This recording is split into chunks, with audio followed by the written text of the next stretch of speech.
मान लेते हैं तुम्हारे पास एक प्लेन है, ठीक। Let's say R dot N equals P,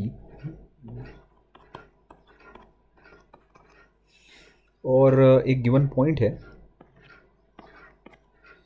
जहाँ से हम एक नॉर्मल ड्रॉप कर रहे हैं इस प्लेन पर। तुम्हें बेसिकली इस लेंथ को निकालना है। ये जो गिवन पॉइंट है, लेट्स से इसे मैं ए करके मार्क कर रहा हूँ, कैपिटल ए, और जो फुट ऑफ परपेंडिकुलर है उसे मैं कैपिटल एम से मार्क कर रहा हूँ, उसकी जो पोजीशन वेक्टर है उसे मैं स्मॉल एम वेक्टर डिनोट कर रहा हूँ, मार्क कर रहा हूँ, ठीक है। तो बेसिकली तुम्हें पहले तो फुट ऑफ परपेंडिकुलर निकालने के लिए बोला जाएगा।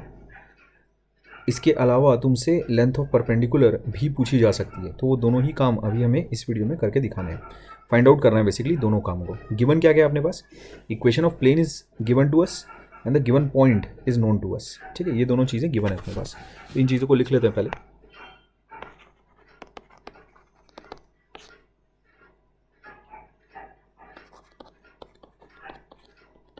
is the given point from which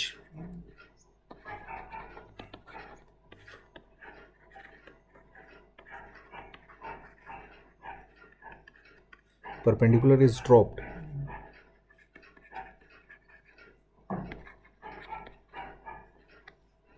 onto the plane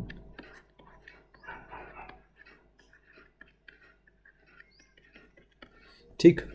अच्छा, हमें निकालना क्या क्या है। सबसे पहली बात जो हमें निकालनी है वो है फुट ऑफ परपेंडिकुलर, उसके position coordinates M, small M vector, वो हमें फाइंड आउट करना है in terms of given variables, ठीक।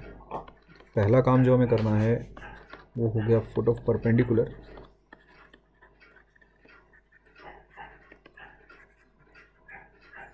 Basically small M vector find out करना है।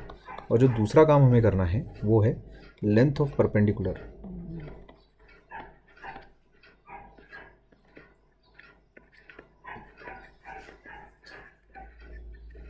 ठीक, A M.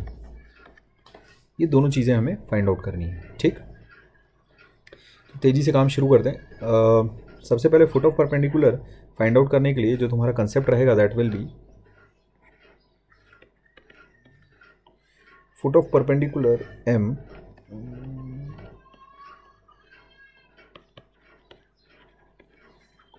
Lies on the plane, पहली बात।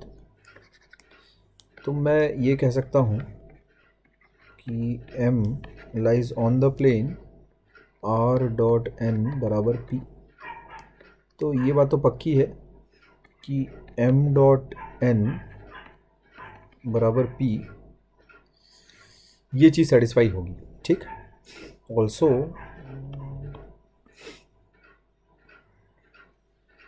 Foot of perpendicular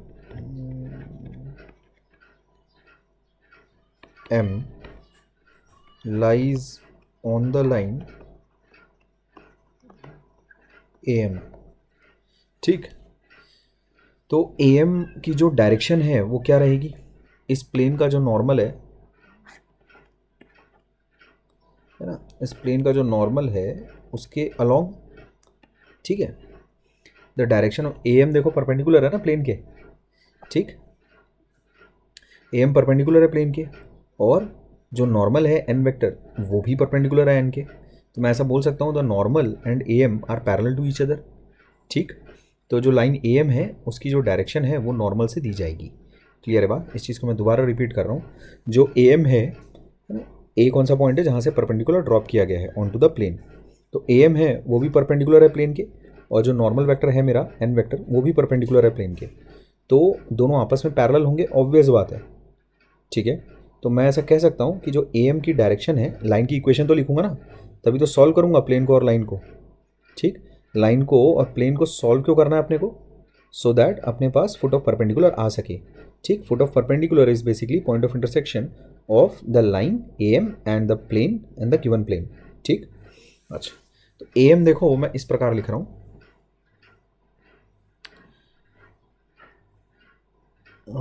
a plus lambda n, ठीक, इक्वल्स टू r। क्यों ऐसा किया है, यहाँ उसका रीज़न लिख देता हूँ. AM is perpendicular to plane, normal is also perpendicular to plane, therefore AM is parallel to n vector, hence the direction of AM is given by n vector. ऐसे ये तुम्हारे समझने के लिए है. ठीक. अच्छा, अभी फुट ऑफ परपेंडिकुलर क्योंकि प्लेन और लाइन दोनों पर लाई करता है, इसीलिए अगर दोनों को मैं सॉल्व करता हूँ तो मुझे जो पॉइंट ऑफ इंटरसेक्शन मिलेगा that will be the foot of perpendicular.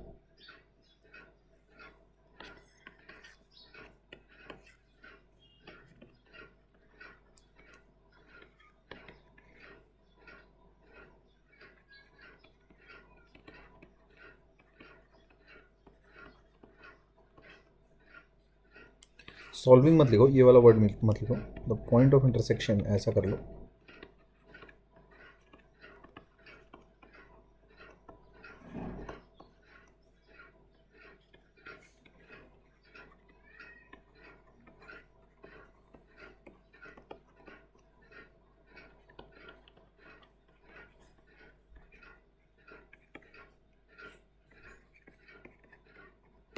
ठीक, gives the foot of perpendicular M vector.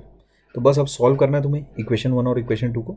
ठीक, तो सब्स्टिट्यूटिंग आर की जो वैल्यू है उसको तुम लेट्स से जो 2 में लिखी हुई है कैसा भी कर सकते हो. खैर जो 1 वाली इक्वेशन है उसमें तो डॉट प्रोडक्ट के फॉर्म में कंबाइंड है आर. ठीक है, तो 2 वाली इक्वेशन में से आर की वैल्यू लेकर तुम अगर 1 में सब्स्टिट्यूट करते हो तो तुम्हें लैम्डा की वैल्यू मिल जाएगी. ठीक है, वो उस पर्टिकुलर वैल्यू ऑफ लैम्डा को जब हम लोग लाइन की इक्वेशन में पुटअप करेंगे तो अपने पास बेसिकली फुट ऑफ परपेंडिकुलर के कोऑर्डिनेट्स आ जाएंगे. ठीक है. अच्छा, तो पुटिंग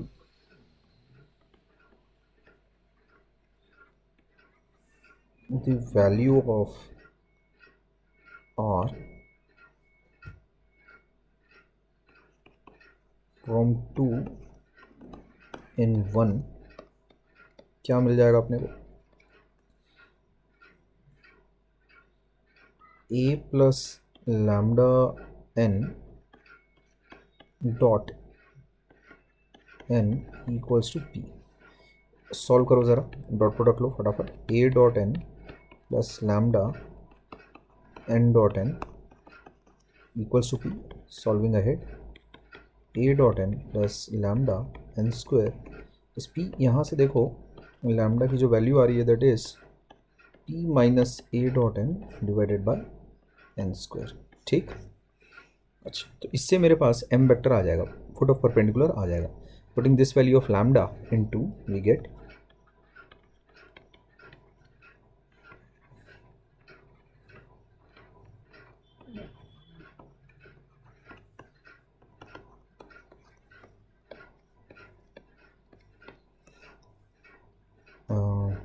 और या फिर मैं कहूँ m equals to a plus lambda की वैल्यू हो जाती है p minus a dot n upon n square. ध्यान रखना ये एक नंबर रहेगा, this will be a number scalar. ठीक है, रियल नंबर. ठीक है बात. अच्छा, a प्लस लैम्डा n ऐसे क्लियर है. m तो आ गया मेरे पास, तो मेरा पहला काम तो हो चुका है. ठीक है, foot of perpendicular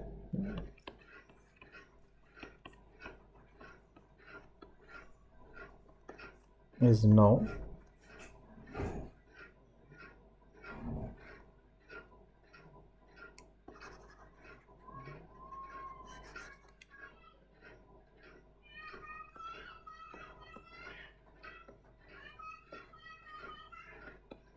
foot of perpendicular has now been calculated.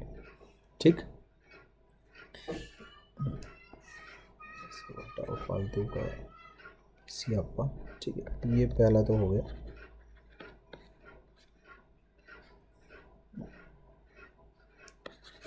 Basically foot of perpendicular आ गया है, मैं ये बताना चाह रहा हूँ, ठीक है क्या? इधर उधर की बातें ज़्यादा ना लपेटते हुए। अच्छा, फुट ऑफ परपेंडिकुलर आ जाने के बाद हमें लेंथ ऑफ परपेंडिकुलर भी निकालनी थी, ठीक? तो लेंथ ऑफ परपेंडिकुलर देखो, या फिर मैं कहूँ distance of a point from the plane, वही होता है लेंथ ऑफ परपेंडिकुलर। डिस्टेंस अगर किसी भी पॉइंट की अगर किसी प्लेन से निकालने हो तो शॉर्टेस्ट डिस्टेंस को ही कहा जाता है, ठीक है? ध्यान रखना इस बात का। डिस्टेंस है ना, A M will be the, याद रखोगे, A M is the shortest distance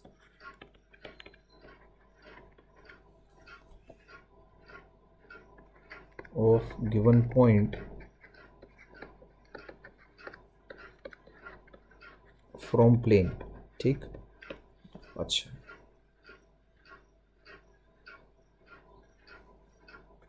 therefore AM is length of perpendicular from A onto the given plane, ठीक है? अच्छा, अब इन सारी बातों के साथ आगे बढ़ते हैं। लेंथ ऑफ परपेंडिकुलर कैसे निकालेंगे? यहाँ देखो, उस इक्वेशन से m माइनस ए कितना आ रहा है अपने पास, हो जाएगा p minus A dot N by N square N vector, ऐसा कुछ। अभी इसको मैं ऐसा लिख सकता हूँ, ए एम वेक्टर ये हो गया,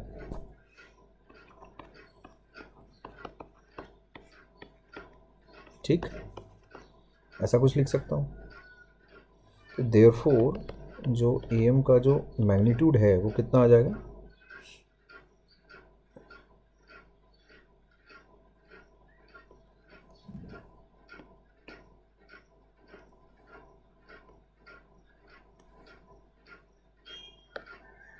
यहाँ देखो, ए एम का जो मैग्नीट्यूड है वो आता है अपने पास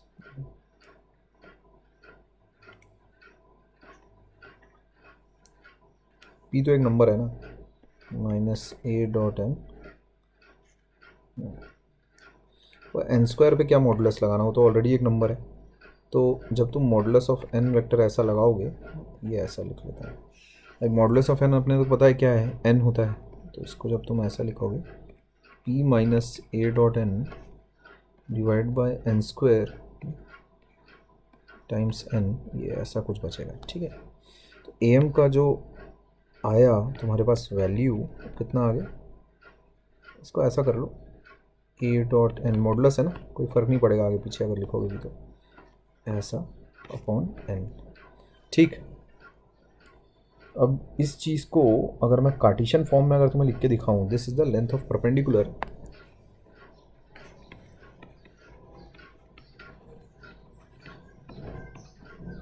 ठीक? From a point whose position vector is A,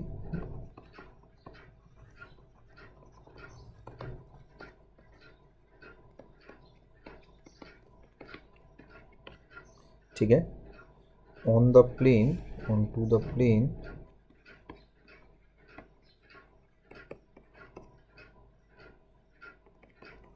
ठीक? ये बेसिकली अपने पास दूसरी चीज़ भी आ जाती है। कैलकुलेशंस वाला पार्ट तो अपना हो गया है, क्लियर है बात? अच्छा, इसमें इसका जो कार्टेशियन फॉर्म है उसको भी तुम देख लो, this is very very important. ये क्या हो गया, वेक्टर फॉर्म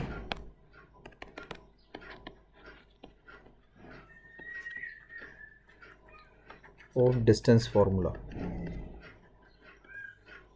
ठीक है? अभी कार्टेशियन फॉर्म अपने को निकालनी है of the distance formula, which is very very important. Cartesian form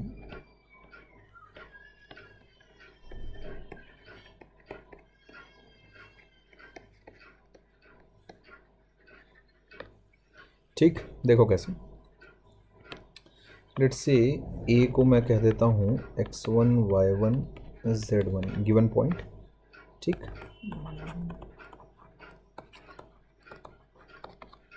अच्छा, प्लेन को हम लोग कह लेते हैं एन वेक्टर को कह लेते हैं, लेट्स से जो प्लेन है अपने पास उसको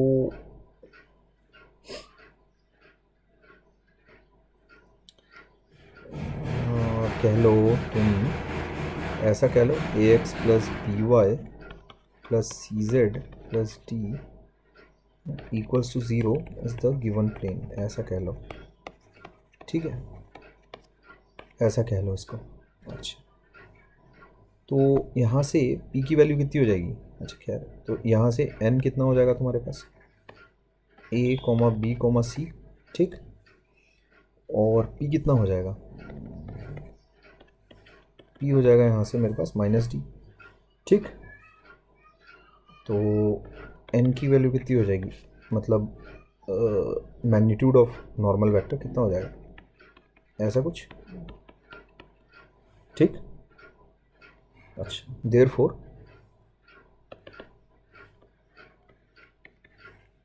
length of perpendicular from a on to the given plane कितना हो जाता है भाई? Will be given by a dot n। अच्छा, a क्या है तुम्हारे पास, ये चीज़ हो गई। a कितना हो जाएगा अपने पास? x1, y1, z1, ये हो गया स्मॉल a वेक्टर। तो a dot n minus p था, ठीक है, ऐसे ही था ना, a dot n minus p, इसका मॉडुलस अपॉन n। तो ये चीज़ कितनी हो जाएगी? a डॉट n हो जाता है तुम्हारे पास ax1 plus by1 plus cz1 minus p यानी माइनस माइनस d हो जाएगा plus d divided by under root of a square plus b square plus c square, ठीक। This formula is similar to the distance of a point from a line formula, in fact very much alike, ठीक, एकदम ही वही same चीज़ है। तो ये अपने को याद रखना है, this is Cartesian form of the distance formula. ये चीज़ भी अपने को याद रखनी है, बहुत ही ज़्यादा इम्पोर्टेंट है,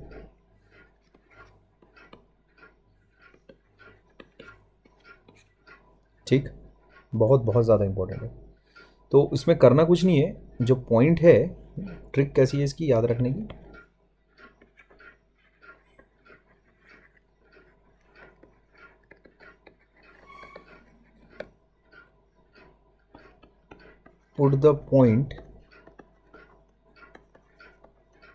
putting the point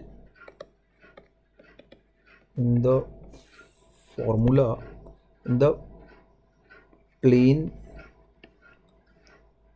इक्वेशन है ना, RHS उसमें ज़ीरो रहना चाहिए प्लेन का, ठीक। अच्छा, डिनोमिनेटर इज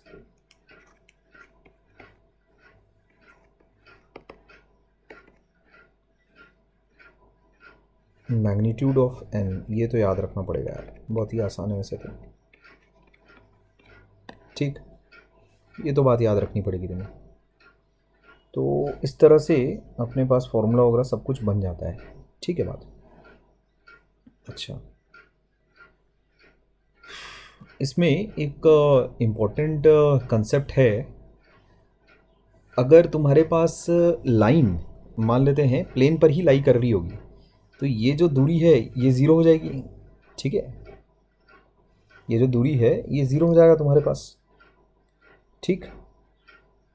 तो इस जो फॉर्मूला अभी तुमने डिराइव किया, इस फॉर्मूले की मदद से तुम एक्चुअल में कंडीशन भी निकाल सकते हो कि कब एक लाइन एक्चुअल में एक प्लेन पर लाई करेगी, समझ गए, कब एक लाइन एक प्लेन पर लाई करेगी, ठीक।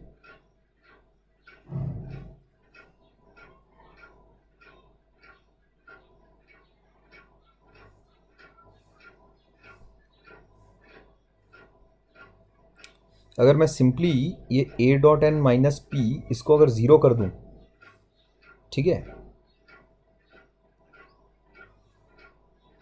किसी भी पॉइंट के लिए मेरे को उसमें एक्चुअल में ऐसा चाहिए ना कि लाइन का जो कोई भी पॉइंट अगर मैं लूँ तो प्लेन पर ही लाई करे, ठीक। इस चीज़ को मैं कैसे इंश्योर कर सकता हूँ? तो उसके लिए तुम देखो, अपन उसको ऐसे कर सकते हैं,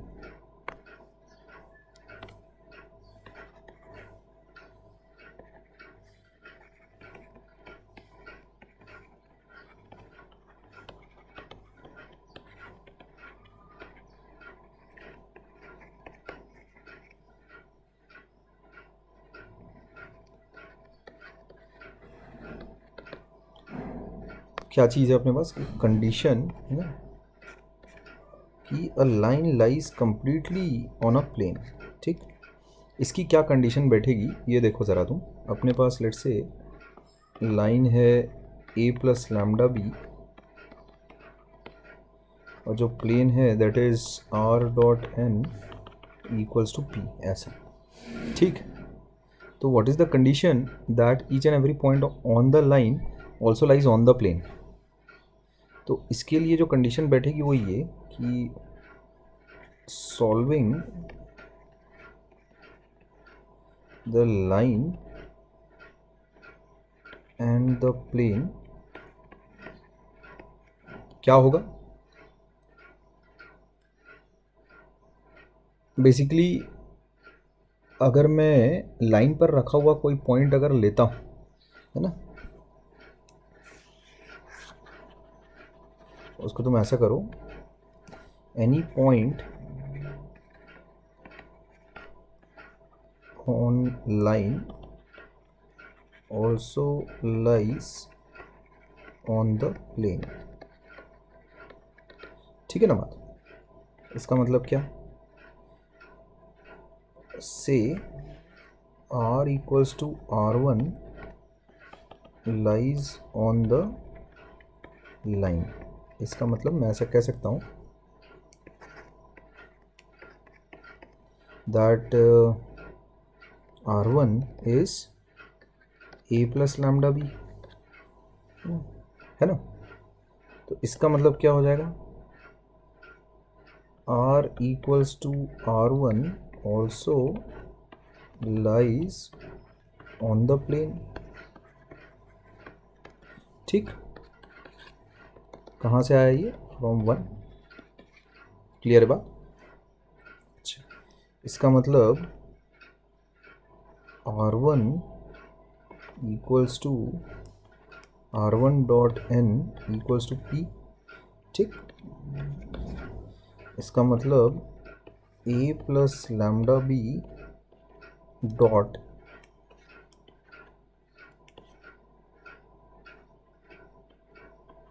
n इक्वल्स टू p, है ना। कहाँ से आया ये, फ्रॉम 2। ठीक, अच्छा, तो this equation must hold for each and every value of lambda. ठीक है, ये हर लैम्डा के लिए ये चीज़ होल्ड करनी चाहिए, है ना। तभी तो हम ये कह सकते हैं कि भाई लाइन पर हर एक पॉइंट, है ना, also lies on the plane. ठीक, अच्छा, तो इसके नीचे कंडीशन लगा देते हैं, if this equation holds for all values of lambda, then the line lies completely on the given plane।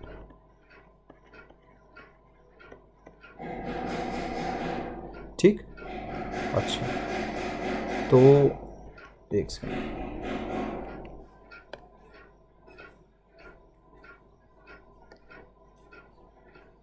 इससे देखो अपने पास कंडीशन क्या बन रही है।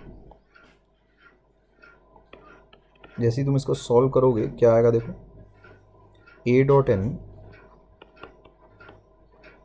Plus lambda times b dot n minus p equals to 0। ठीक, अच्छा, अभी यहाँ देखो लैम्डा के साथ जो चीज़ है वो है b dot n plus a dot n minus p, है ना। Equals to 0। अब अगर इस इक्वेशन को हमेशा अगर ट्रू रहना है तो इसमें तुम्हारा ये चीज़ भी ज़ीरो रहनी चाहिए और ये चीज़ भी ज़ीरो रहना चाहिए। जैसे इसको समझाने का देखो मैं तुमको बताता हूँ।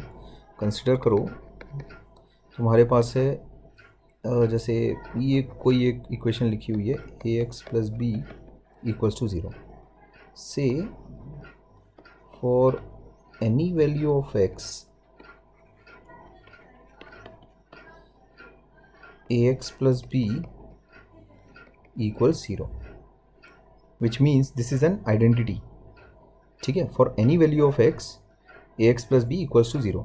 इसका मतलब ऐसा तभी हो सकता है जब a बराबर 0 हो और b बराबर भी 0 हो, तब x की अपने को कोई ज़रूरत ही नहीं है। x की चाहे कोई भी वैल्यू तुम रखो, है ना, क्या हो जाएगा देखो, that is 0 dot x plus 0। ये अगर LHS अगर अपन ने सेट कर दिया, इसका मतलब LHS will always be equal to 0 for any value of x। ठीक है, बात ध्यान रखो। तो इसीलिए मैं ऐसा कह सकता हूँ कि if this equation holds for any value of lambda, ये इक्वेशन कैसा है, this equation holds for any value of lambda. इसका मतलब ये हुआ कि b डॉट एन भी 0 रहेगा and simultaneously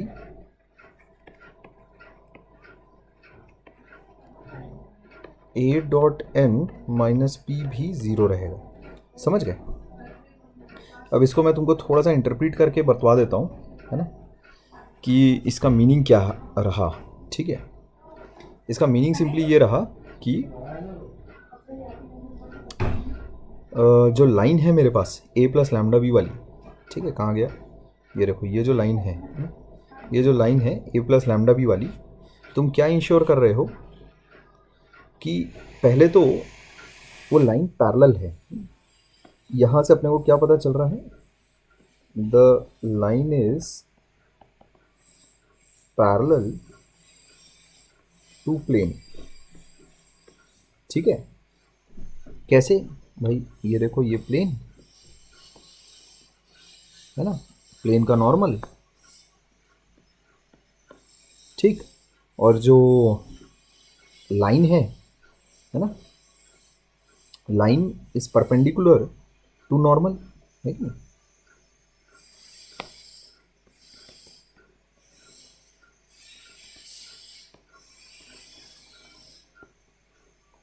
normal as the dot product is 0। ठीक है,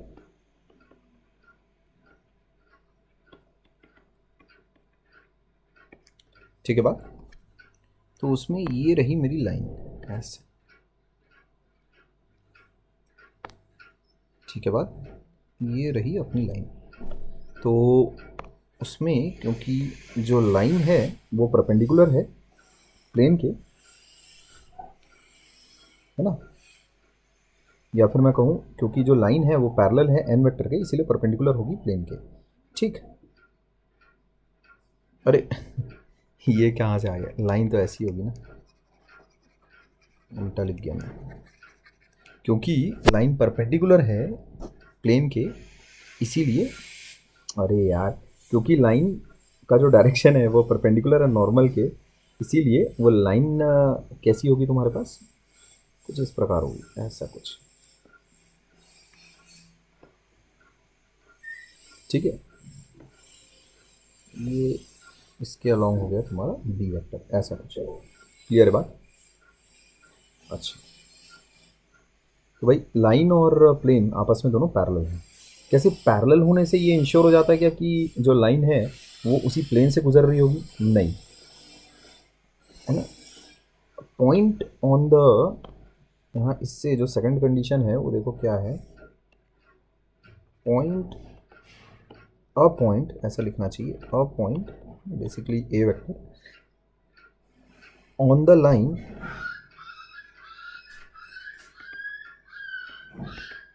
lies on the plane as well।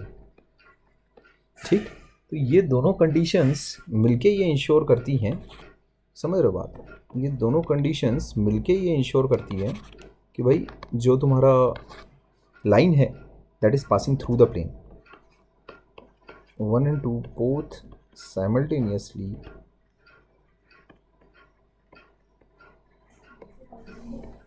ensure that the line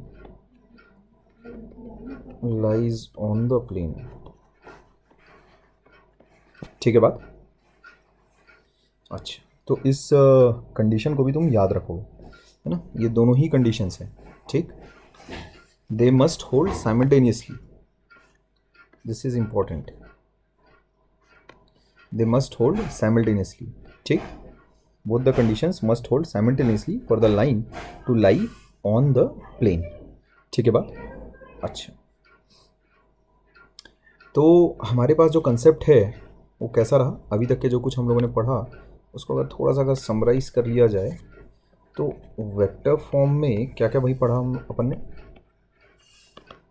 तो अगर पॉइंट रहेगा ए ना और प्लेन रहेगा r.n बराबर p, ठीक, this is the point,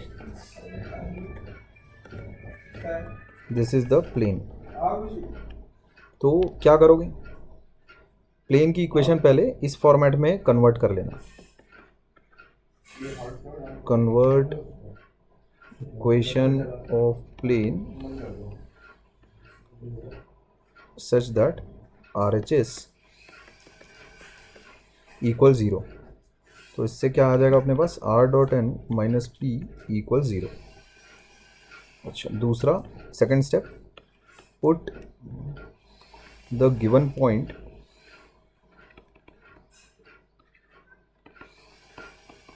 in the equation of plane. ठीक, तो इससे क्या आ जाएगा अपने पास, a.n माइनस p, तो ये अपना हो गया न्यूमरेटर, और डिनोमिनेटर क्या है अपने पास, denominator is n, therefore the perpendicular distance कितनी आ जाएगी अपने पास, the perpendicular distance will be a.n minus p upon n, ऐसा। ठीक, और यही चीज़ अगर तुम्हें कार्टेशियन फॉर्म में अगर करनी हो, ठीक, तो वो कैसा दिखाई देगा, देखो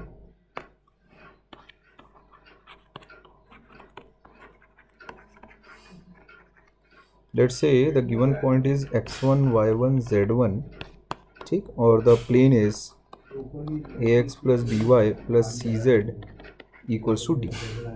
तो ये हो गया पॉइंट, तो ये हो गया प्लेन। ठीक है, अच्छा, तो RHS अगर 0 अगर अपने को करना है तो उसमें कैसा हो जाएगा तुम्हारे पास, पहली स्टेप कैसी हो जाएगी, पहली स्टेप हो जाएगी ax1 plus ax plus by plus cz minus d बराबर 0। ठीक, this is the most important step,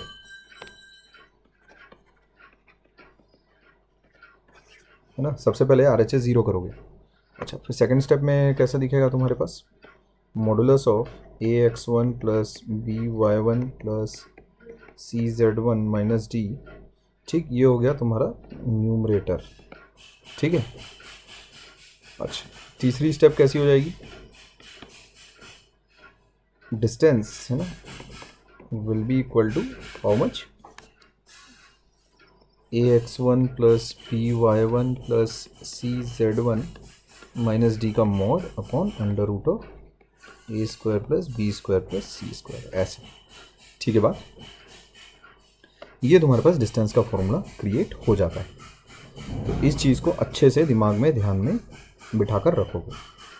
clear है बात। तो जिस प्रकार से तुम एक पॉइंट की दूरी लिखते हो एक लाइन से, ठीक उसी प्रकार से तुम्हें पॉइंट की दूरी लिखनी है प्लेन से। क्या करना है, पहले RHS हमेशा 0 क्रिएट करना है, देन उसके बाद न्यूमरेटर तुम्हारा, जैसे ही तुम उस पॉइंट को प्लेन की इक्वेशन में रखोगे न्यूमरेटर तैयार हो जाएगा, डिनोमिनेटर बट भूलना मत, डिनोमिनेटर भूलना मत, ठीक है। अच्छा, इसमें कुछ बातें हैं, जैसे कि हम लोगों ने distance between two parallel lines निकाला था, तो ठीक उसी प्रकार तुम distance between two parallel planes निकाल सकते हो, ठीक। अच्छा, दूसरी बात, कभी भी अगर तुम्हें ऐसा अज्यूम करने की अगर ज़रूरत पड़े कि एक प्लेन के पैरेलल तुम्हें दूसरा प्लेन अज्यूम करना है, तो वो तरीका भी मैं तुम्हें थोड़ा बता दूँ। मुझे पता नहीं कि बताया है कि नहीं बताया, पहले नहीं बताया होगा, तो उस चीज़ को भी तुम थोड़ा ध्यान से देख लो, ठीक है। जैसे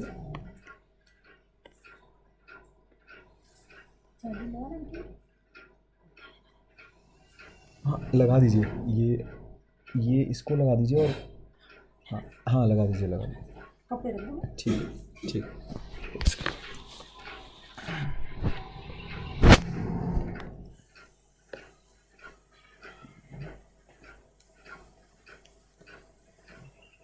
ठीक है, तो बेसिकली दो इम्पॉर्टेंट पॉइंट्स हैं जो तुम्हें पता होने चाहिए। पहला तो कि अगर तुम्हें किसी ने बोला कि भाई ये दो पैरेलल प्लेन्स हैं, दोनों के बीच की आप डिस्टेंस निकालिए। अच्छा, पहले तो अगर तुम्हें मान लेते पैरेलल प्लेन किसी ने लिखने के लिए बोल दिया कि एक गिवन प्लेन है, उसके पैरेलल प्लेन अपने को एक अज्यूम करना है, ठीक है। तो ये बात भी ध्यान में रखना,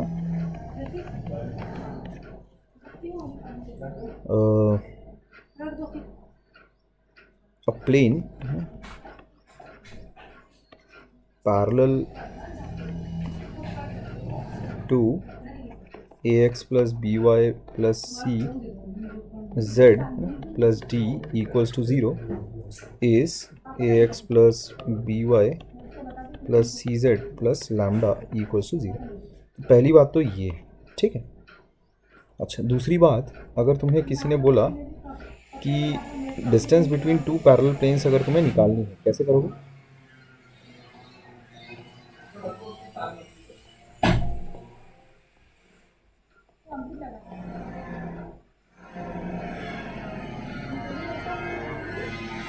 ठीक, लेट्स से r dot n1 equals to p1, r dot n2 equals to p2। Let's say ये दो तुम्हारे पास पैरेलल प्लेन्स हैं, ठीक।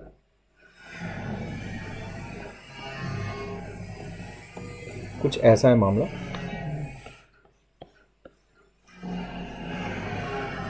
ऐसा कुछ है मान लेते हैं, ठीक।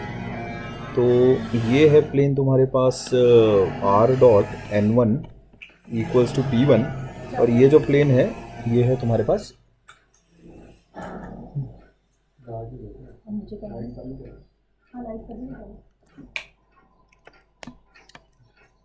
हो गया होगा, हाँ। तो नहीं, उसको लटकाओ मत, वरना वो रॉबी के साथ आते जाते उसको पक्का वो कर दे। वहीं रख दो, पहुंच जाएगा, पहुंच तक एक मिनट। हाँ, उसको नीचे रख दो, ठीक, आ जाएगा, हाँ ठीक है, आ रहेगा।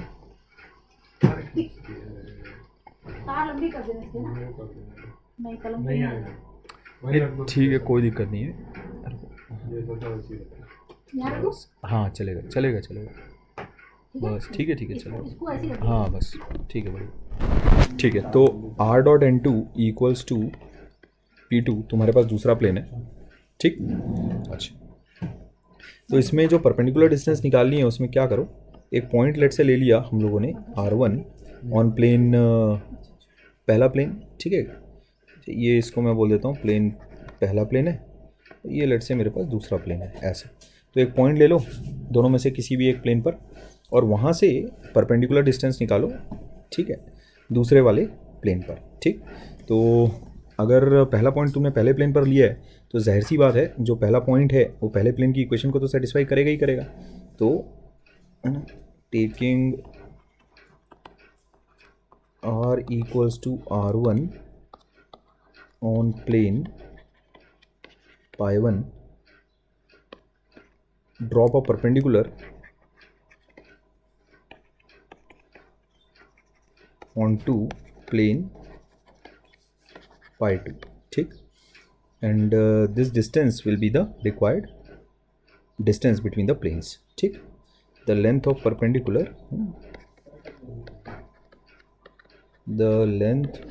perpendicular will then be the required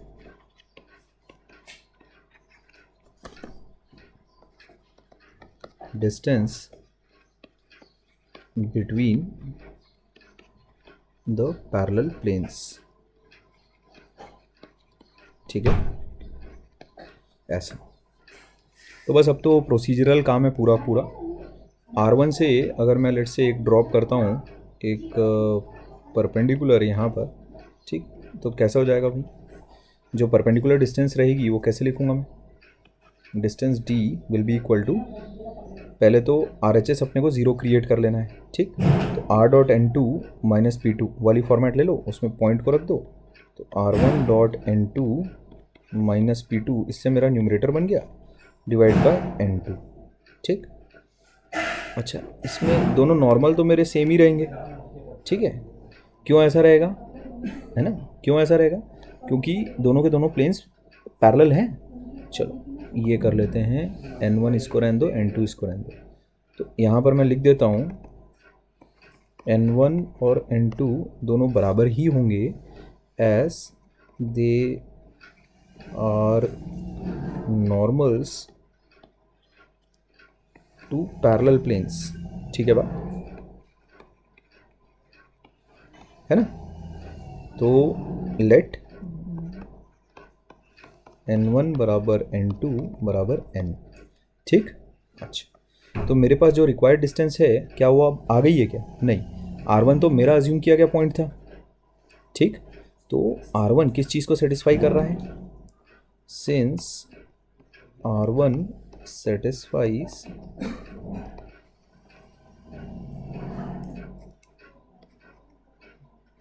pi1, it lies on pi1, ठीक है, क्या पहले प्लेन पर लाई करता है ना, देयरफॉर मैं ऐसा बोल सकता हूँ कि R1.N1 will be equal to P1, इसका मतलब मैं ये कह सकता हूँ R1.N1 माइनस P1 किसके बराबर होगा, शून्य के बराबर।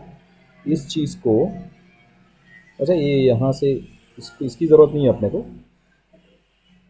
है ना, ये यहाँ से जैसे तुम इसमें ये पुटअप करोगे क्या आ जाएगा, देखो P1 माइनस P2 का मॉडुलस अपॉन N, ठीक।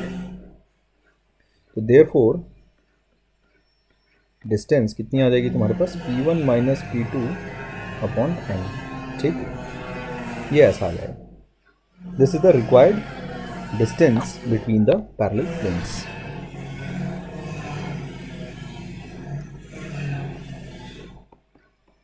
Distance between the parallel planes, ठीक है बात। अच्छा, तो अब मुझे नहीं लगता कि इसमें और कुछ, अगर सवालों को बनाने के दौरान अगर कोई और कंसेप्ट अगर मेरे सामने आता है तो उसे हम लोग उसी वक्त डिस्कस कर लेंगे, ठीक है। अच्छा, अभी तुम्हारे सामने कुछ सवाल आएंगे, ठीक है, क्या कुछ इलस्ट्रेशंस है जो मैंने नोट किए हैं, उसको एक एक करके बना लेते हैं अपन। तो जैसे पहला इलस्ट्रेशन है, हाँ, एक डिस्टेंस निकालनी है एक गिवन पॉइंट की, गिवन पॉइंट कैसा, 1,2,-1, है ना, और जो प्लेन है वो दिया हुआ है तुमको R.N वाली फॉर्मेट में, तो ये तो फॉर्मूला का सीधा एप्लीकेशन है बस, तो इसमें तो कुछ करना ही नहीं है, ठीक है, कुछ भी नहीं करना है। तो जो ये प्लेन है मेरे पास, ये कैसा प्लेन है,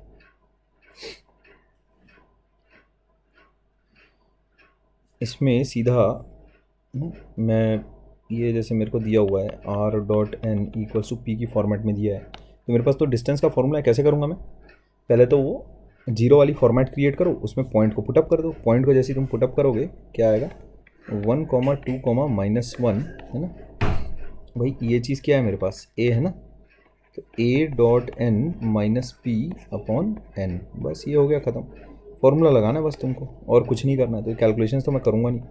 A.N, N कितना हो गया, 1, कहाँ गया N, हाँ 1,-2,4, ठीक। N क्या है इसमें, यहाँ देखो, इस चीज़ को देखकर कोई भी गधा भी बता लेगा, यहाँ पर N कैसा रहेगा, N will be equal to 1,-2, sorry 1,-2 ठीक है, कॉमा 4 ऐसा, ठीक, कोई भी बता सकता है ये। तो ए डॉट एन हो गया माइनस पी कितना हो जाएगा तुम्हारे पास, -10, ये हो गया, मॉडुलस ले लो upon under root of N का, है ना, एन का मैग्नीट्यूड, एन वेक्टर का मैग्नीट्यूड, तो 1 4 प्लस 4 का होल स्क्वायर ऐसा, ठीक है बा, ये चीज़ आ जाएगी तुम्हारे पास। तो इसको इवेलुएट जब हम करते हैं तो आएगा हम लोगों के पास, करके देख लो, 1 और -4 -3, -3 और -4 -7, तो 17 हो गया ऊपर तो, ठीक है। नीचे हो जाएगा तुम्हारे पास अंडर रूट ऑफ 8 8 9 9 1 10, ठीक, ये this will be the perpendicular distance, ठीक। अच्छा 16 4 अभी 21 रहेगा यार, ऊपर तो ठीक है सब, ठीक है, ये 21 रहेगा, क्लियर है सब बातें। अच्छा ये सवाल तो ऐसे ही हो जाता है, ये तुम्हारा आंसर रहेगा, ठीक। अच्छा आगे बढ़ते हैं अगले सवाल की तरफ। यहाँ देखो अगला सवाल कहता है find the equations of the planes parallel to the plane which are at a unit distance from the point. अच्छा ठीक है, तो जाहिर सी बात है ऐसे दो प्लेन्स आएंगे, ठीक है बात भाई। उसमें क्या बोल रहा है, एक प्लेन है तुम्हारे पास, गिवन प्लेन ये ऐसा x - 2y + 2z - 4 = 0। तो एक प्लेन होगा ऐसा, एक प्लेन होगा ऐसा, ये जो दूरियां हैं ये कितनी रहेंगी, ये रहेगा 1 यूनिट और ये रहेगा 1 यूनिट, ठीक है ऐसा, क्लियर है बात। तो इसमें दो प्लेन्स रहेंगे तुम्हारे पास। ये क्या बोल रहा है, फ्रॉम द, अच्छा from the point, okay okay, यहाँ गिवन पॉइंट तुमको एक दिया हुआ है 1, 2, 3 ऐसे, ठीक। यहाँ से जो दूरियां रहेगी ये एक्चुअल में दी हुई है 1 1 यूनिट, समझ रहे हो बात। अच्छा तो एक प्लेन अगर मैं फैमिली ऑफ प्लेन्स अगर अज्यूम करूं जो कि इसके पैरेलल है, ठीक, इस प्लेन के पैरेलल है, तो family of planes parallel to the above plane, क्या हो जाएगी वो फैमिली, कैसे अज्यूम कर सकता हूँ मैं, x - 2y + 2z + लैम्डा = 0, ये रहेगी वो फैमिली, ठीक है। अच्छा अब मुझे क्या दिया हुआ है, 1, 2, 3 से जब मैं परपेंडिकुलर ड्रॉप करूँगा, ठीक है, onto this family of planes, है ना, तो मेरे पास डिस्टेंस जो आएगी दैट विल बी 1 यूनिट, ठीक। तो given the length of perpendicular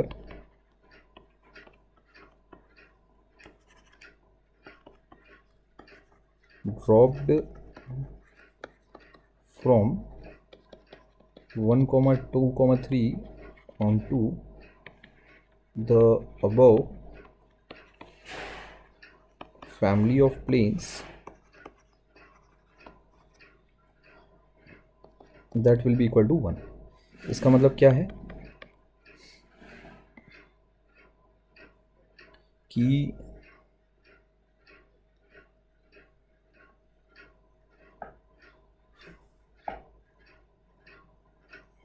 1 - 2 1 2 3 ऐसा प्लस लैम्डा, ठीक, upon under root of 1 square plus -2 का होल स्क्वायर प्लस 2 का होल स्क्वायर, ठीक। ये चीज़ मेरे को दी हुई है 1, इसका मतलब ये कितना हो जाएगा, 6 1 7 7 में 4, तो 3 plus lambda upon under root of 8 1 9, ठीक है, = 1। इसका मतलब मैं क्या कह सकता हूँ, लैम्डा + 3 अपॉन 3 = 1। इसका मतलब हम कह सकते हैं लैम्डा + 3 का जो मॉड होगा वो होगा 3 के बराबर। इसका मतलब लैम्डा + 3 या तो 3 होगा, या फिर मैं कह सकता हूँ कि लैम्डा + 3 -3 होगा। ठीक, कैलकुलेशन एक बार थोड़ा चेक कर लेने दो। ठीक ही है सब कुछ तो, या फिर देख लेना यार। तो मैं ऐसा कह सकता हूँ कि लैम्डा या तो 0 होगा या फिर लैम्डा होगा -6। This will be your answer. ठीक, तो तुम देख सकते हो डिस्टेंस फार्मूला का किस प्रकार यूज़ करके, है ना, हम लोगों ने वो दो प्लेन्स निकाल लिए, लैम्डा की 2 वैल्यूज़ आ गई। इसका मतलब फर्स्ट प्लेन कैसा हो जाएगा तुम्हारे पास, कहाँ गया वो first plane, x - 2y + 2z। ठीक है, और यहाँ से एक दूसरा प्लेन आ जाएगा x - 2y + 2z -6 = 0। ठीक, तो π1 and π2 are the required planes. ठीक, π1 and π2 are the required planes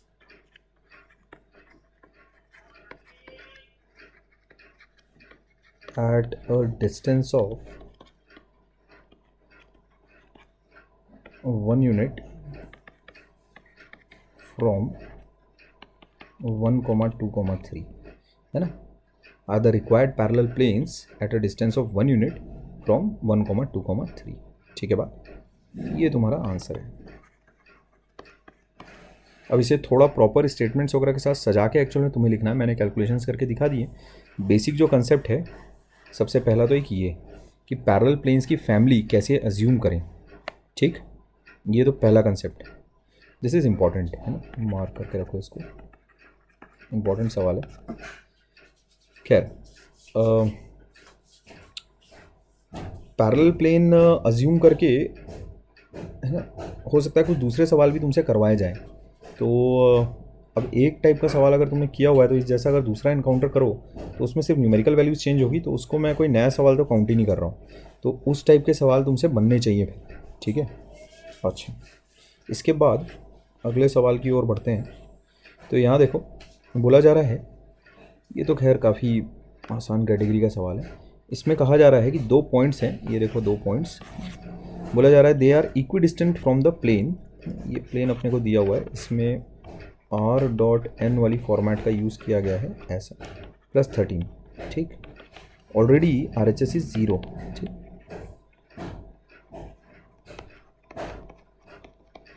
पहली स्टेप तो अपनी ऐसी ही हो गई है।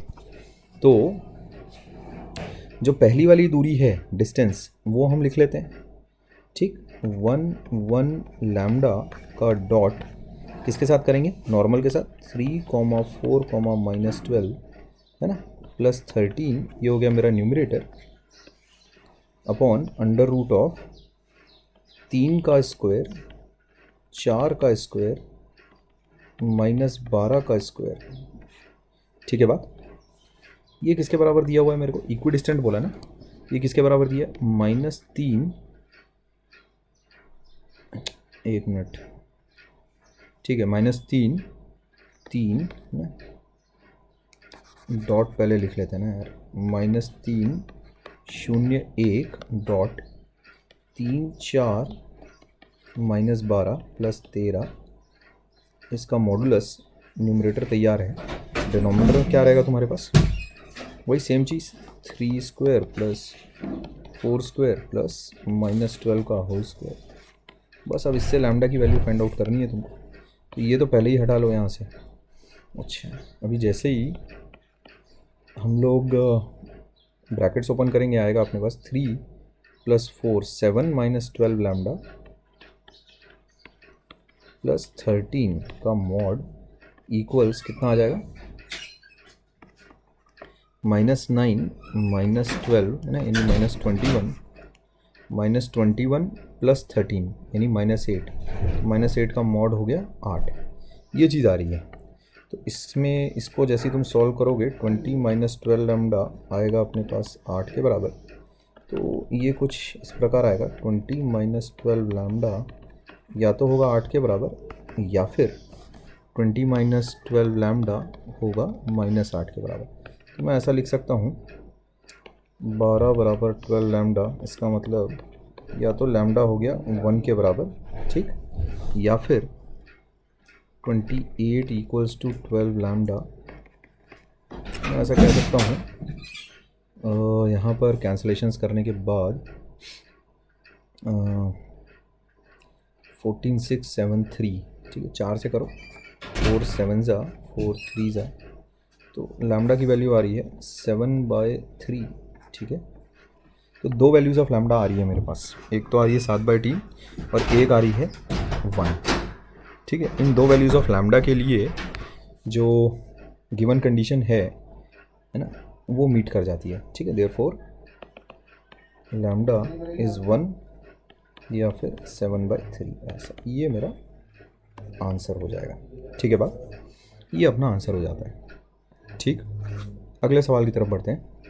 इसमें देखो कुछ था नहीं वैसे, की पॉइंट्स जो इससे टेक अवे वाले हैं, मॉडुलस के साथ काम करना आना चाहिए तुमको, you should know how to work with modulus, formula apply करना आना चाहिए डिस्टेंस फार्मूला का, and you should know how to work with modulus equations, ठीक। जो दो वर्टिकल बार्स हैं उनको देखकर कुछ लोग घबरा जाते हैं, तो वो उस तरह की कोई सिचुएशन नहीं आनी चाहिए, ठीक है। मॉडुलस तो बहुत ही आसान सी चीज़ है। खैर, मॉडुलस का सिंपली ये मतलब रहता है कि भाई अगर तुम्हारे पास कुछ इस तरह की चीज़ लिखी है, सम के ऐसा, तो x क्या होगा, या तो k रहा होगा या फिर -k रहा होगा, बस, ठीक है। ये इस चीज़ का ध्यान रखिए बस, किसी भी मॉडुलस इक्वेशन को सॉल्व करने का ये तरीका है, और कुछ भी नहीं है। और का मतलब या फिर ये भी हो सकता है या फिर ये भी हो सकता है, ऐसा, ठीक है। जैसे mod x अगर 3 है तो x क्या हो गया, तो 3 हो गया, तो -3 होगा, तभी तो उसका जो मॉडुलस है एब्सोल्यूट वैल्यू वो 3 आई है, ठीक। अच्छा, खैर, तो अगला सवाल देखो। एक वेरिएबल प्लेन है which remains at a constant distance 3p from the origin. अच्छा, कहाँ से, from the origin, this is very important, cuts the coordinate axis eight ABC। एक वेरिएबल प्लेन है, वो कोऑर्डिनेट एक्सिस को कट कर रहा है, तो जाहिर सी बात है जो प्लेन की इक्वेशन मैं अज्यूम करूँगा, this is the key point, वो इस प्रकार की अज्यूम करूँगा, ABC, है ना, Z/C ऐसा कुछ इक्वल टू 1, ठीक। ये कैसा प्लेन है, this is plane which cuts the coordinate axis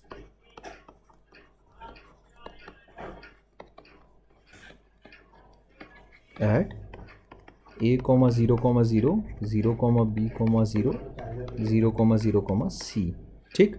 ये मैंने वेरिएबल प्लेन इस तरह से अज्यूम किया, ठीक है बात। अच्छा, अभी अगर ओरिजिन से अगर इस प्लेन पर परपेंडिकुलर ड्रॉप किया जाएगा तो उसकी लेंथ कितनी आएगी, बताया जा रहा है, वो आएगी तुम्हारे पास कितनी, वो आएगी 3p, ठीक है। अच्छा, तो a, b और c मेरे पास वेरिएबल हैं, ठीक है, ध्यान रखना। तो a, b और c, है ना भाई, मेरे अज्यूम किए गए वेरिएबल्स हैं, a, b and c are variables, ठीक है, मेरे द्वारा अज्यूम किए गए। जैसे जैसे वो चेंज करेंगे वैसे वैसे प्लेन भी चेंज करता जाएगा, तो ये फैमिली ऑफ प्लेन्स है, ठीक है, फैमिली ऑफ प्लेन्स है। जैसे जैसे ए बी सी को तुम चेंज करोगे, अलग अलग वैल्यूज़ लिखोगे, वैसे वैसे अलग अलग प्लेन्स तुमको मिलते जाएंगे, but all those planes will have a common trait, will have a common characteristic, that they will cut the coordinate axis at 3 points, ठीक है। अच्छा, तो अभी जो डिस्टेंस वाली चीज़ मुझे दे रखी है उसका पहले तो मैं प्रयोग कर लेता हूँ, ठीक है बात। क्या बोल रहा है, show that the locus of the centroid of the triangle is इतना। अच्छा, ठीक है, पहले तो ये है कि cuts the coordinate axis eight ABC, triangle ABC का जो सेंट्रॉइड रहेगा वो कितना रहेगा तुम्हारे पास। खैर, पहले तो हम लोग इस फैक्ट का यूज़ कर लें। अच्छा देखो, अपने को लोकस निकालना है सेंट्रॉइड का, ठीक है, लोकस मतलब path simply.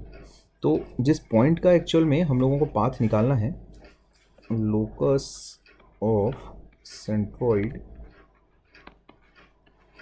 Of triangle ABC, इसको मैं अज्यूम कर लेता हूँ H, K, L। तो बेसिकली लोकस का ये मतलब होता है पाथ, ठीक है। तो लोकस की किसी भी सवाल को सॉल्व करने का तरीका क्या है, या फिर अगर तुम्हें पाथ निकालनी है किसी पॉइंट की, मैं तुम्हें थोड़ा सा इसके बारे में, जैसे एक बहुत ही छोटा साधारण सा, अरे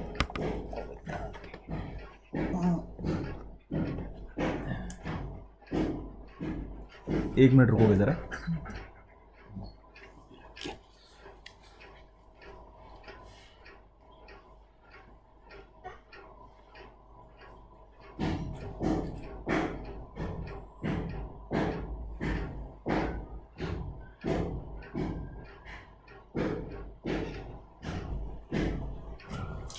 ठीक है, ये रॉबी डिस्टर्बेंस थी। एनीवेज, तो लोकस का कोई भी सवाल अगर तुम्हारे सामने आता है, लोकस एक बहुत ही नन्हा मुन्ना सा प्यारा सा एक छोटा सा चैप्टर है। लोकस जैसे मैं तुम्हें एक छोटा सा सवाल लेके बताता हूँ। फॉर एग्जांपल कंसिडर करो, find the locus of a point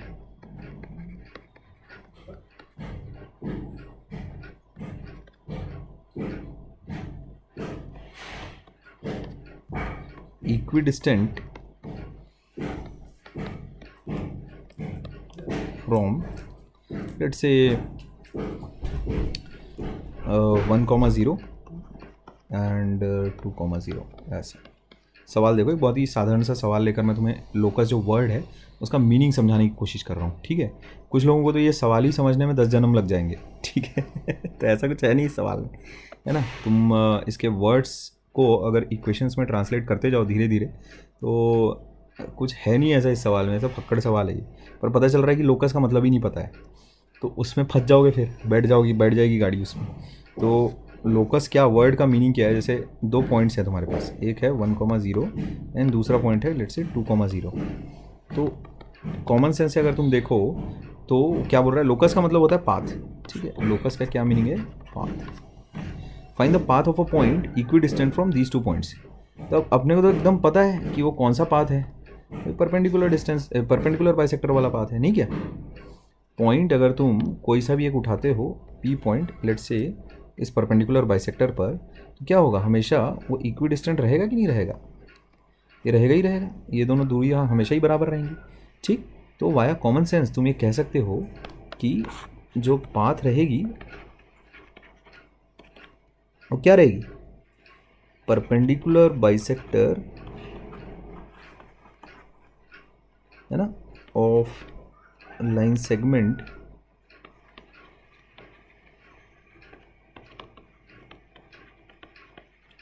joining 1,0 2,0। क्या कहते हो, ठीक है, यही रहेगा ना। अच्छा, तो अब इस चीज़ को निकाले कैसे, समझे। तो उसको निकालने का, फाइंड आउट करने का जो तरीका है वो देखो।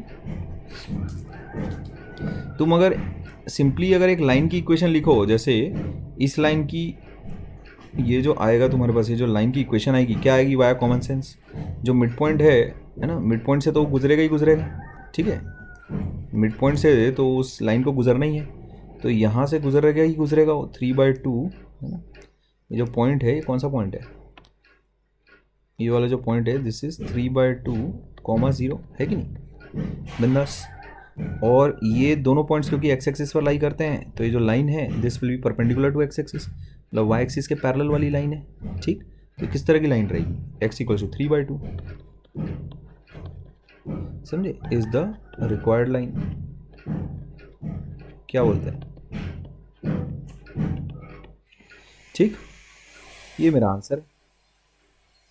बट लोकस वाले सवाल इस तरह से थोड़ी सॉल्व करेंगे, ये तो मैंने तुम्हें लोकस का मतलब समझाने के लिए एक चीज़ बताई है। सॉल्व कैसे करोगे कि भाई सर कुछ इक्वेशंस वगैरह हम लिखें, उसको सॉल्व करें तो अपने पास आ जाए एक्स इक्वल टू 3/2 ऐसा। तो देखो, अभी मेरे को पी की जो पाथ है वो तो पता है नहीं, तो मैं पी के कुछ कोऑर्डिनेट्स अज्यूम कर लेता हूँ, एच कॉमा के, ऐसा, समझ गए। H comma k are the assumed coordinates of point p. ठीक, पॉइंट पी इज मूविंग, ठीक है, ध्यान रखो, पॉइंट पी जो है वो मूव कर रहा है, सनसनाते हुए वो मूव कर रहा है ना, say h comma k are the coordinates of P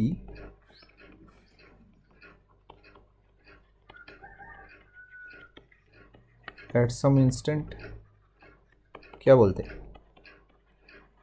तो वो कुछ कंडीशन सेटिस्फाई करेगा कि भाई इक्विडिस्टेंट है 1 0 से और 2 0 से भी। तो h-1 का स्क्वायर प्लस k -0 का स्क्वायर का अंडर रूट ये किसके बराबर रहेगा भाई? h-2 का स्क्वायर प्लस k -0 का स्क्वायर, डिस्टेंस फॉर्मूला। ये तो अपने को गिवन है ना कि point P is equidistant, given that point P is equidistant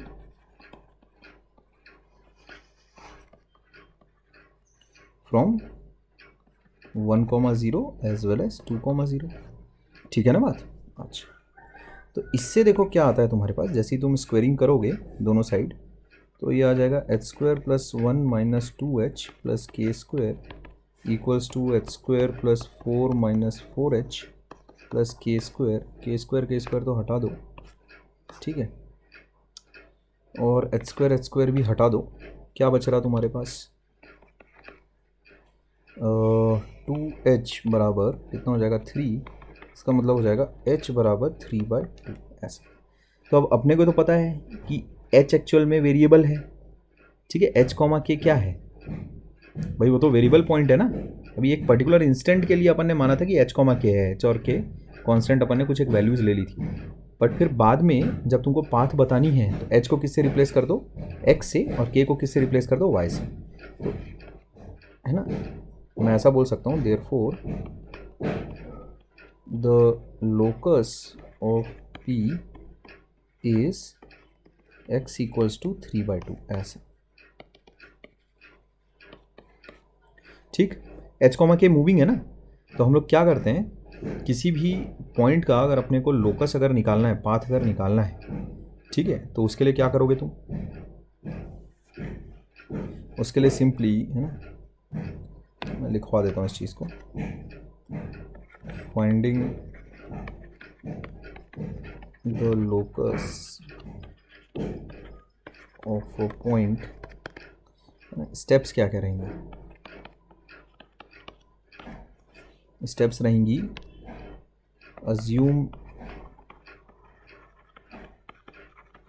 the coordinates of moving point,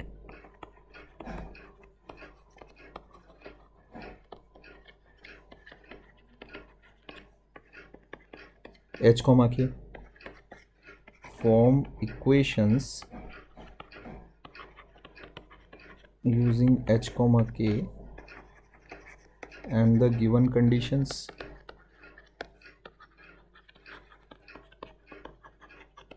ठीक। और उसके बाद है ना, रिप्लेस या फिर सब्स्टिट्यूट, ऐसा लिखो,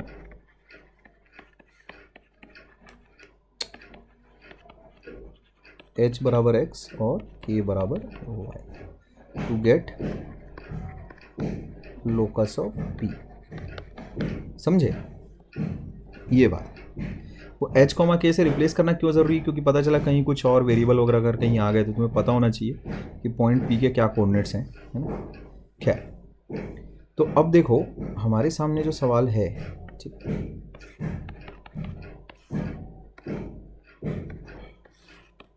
ये चीज़ क्या थी भाई? थ्योरी फॉर लोकस, ठीक। इससे अपना अभी कोई काम नहीं है, तो मैंने जस्ट तुम्हें लोकस जो वर्ड है उसको समझाने के लिए कुछ बातें कही, ठीक है। बाकी इससे अपना अभी कोई काम नहीं। अब आते हैं अपन अपने वापस फिर से सवाल पर। तो अपने पास ये देखो 3 पॉइंट से बनता हुआ तो एक ट्रायंगल है, ठीक। 3 पॉइंट्स कब क्रिएट हुए? जब वो प्लेन कोऑर्डिनेट एक्सिस को कट कर रहा था। तो अपने को सेंट्रोइड का लोकस निकालना है। लोकस किसका निकालना है? सेंट्रोइड का। तो जो सेंट्रोइड है उसके जो कोऑर्डिनेट्स हैं उसको मैंने क्या अज्यूम किया? h, k, l, ठीक है। ये मेरा सेंट्रोइड रहा, ये ऐसा सेंट्रोइड रहा होगा, जैसा a, b, c। कोऑर्डिनेट्स क्या है भाई? ये। तो सेंट्रोइड के कोऑर्डिनेट्स क्या हो जाएंगे? सेंट्रोइड g के कोऑर्डिनेट्स क्या हो जाएंगे? a/3 b/3 c/3।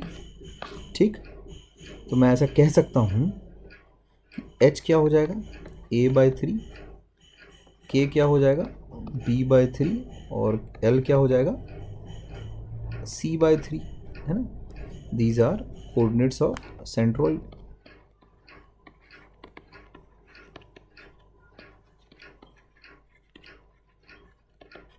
ठीक है कि नहीं बात। These are coordinates of centroid, बहुत अच्छी बात है। तो अभी क्या मैं ये कह सकता हूँ कि a 3h के बराबर होगा, b 3k के बराबर होगा और c 3l के बराबर होगा। बिल्कुल कह सकता हूँ, है ना। अच्छा, तो ये हो गया तुम्हारा 1। ठीक, ये जो तीनों इक्वेशंस है इसको मैं डाल लेता हूँ 1। अच्छा, अभी मेरे पास एक गिवन है that the perpendicular distance from origin, है ना, on to the plane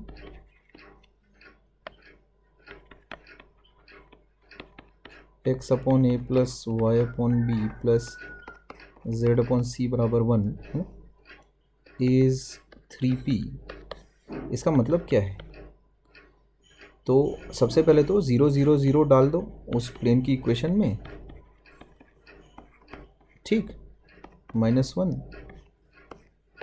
upon origin से ही डाला ना अपन ने, ठीक है क्या।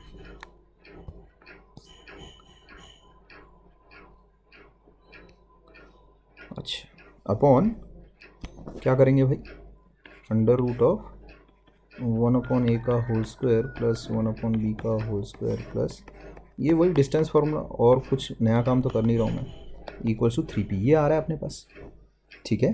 अच्छा, तो ये क्या चीज़ आ रही है, देखो ये हो जाएगा 1 हो गया numerator upon under root of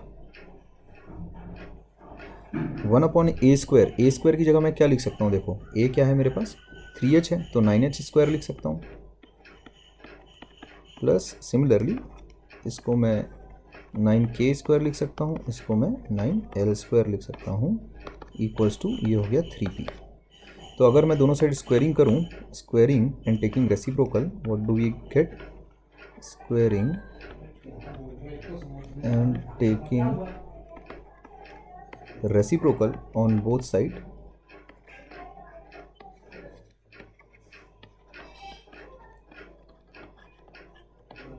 क्या मिलेगा अपने को 1 upon 9h square plus 1 upon 9k square plus 1 upon 9l square equals to 1 upon 9p square. ठीक, तो इन 9 को तो कैंसिल ऑफ कर दो, इसका मतलब क्या आ रहा है अपने पास 1 upon h square plus 1 upon k square plus 1 upon l square is 1 upon p square. इसका मतलब मैं ये कह सकता हूँ therefore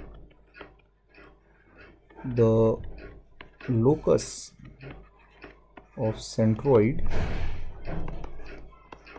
h, k, l is 1 upon x square plus 1 upon y square.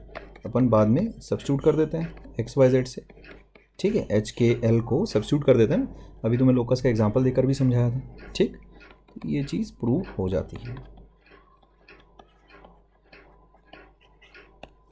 ठीक है बात, ये चीज़ प्रूव हो जाती है, ठीक।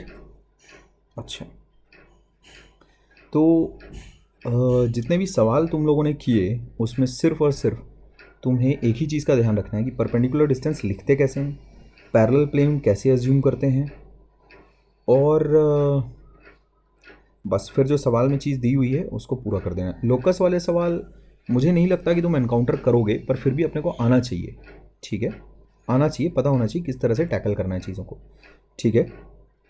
अच्छा, तो इस वीडियो को अभी फ़िलहाल हम लोग यहाँ ओवर करते हैं, ओके।